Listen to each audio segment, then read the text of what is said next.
Let's graph this quadratic. Y equals x squared plus x minus 6. The y-intercept happens when the x is 0. Now you can plug 0 in, but we already showed that every single time the y-intercept is going to be this constant term. So my y-intercept here is going to be at negative 6. The x-intercept happens when y is equal to 0.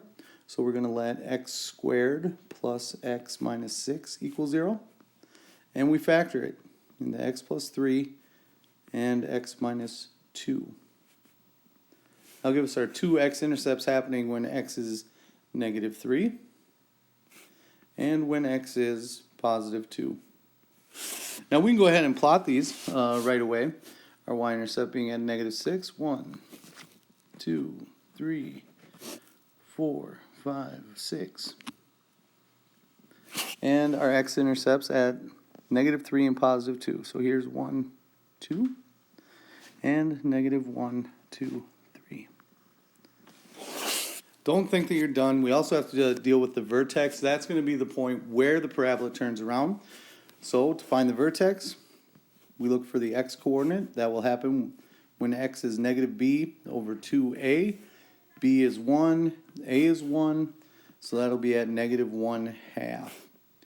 So for y, to find the y-coordinate, we have to take that negative 1/2 and plug it in to the quadratic. X squared plus x minus 6. And if x is negative 1/2,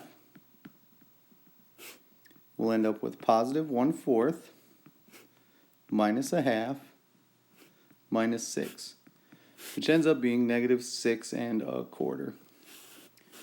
Between these two, between the x-coordinate here and the y-coordinate here, we do have our ordered pair of negative 1/2, negative 6 1/4 as to where our vertex is.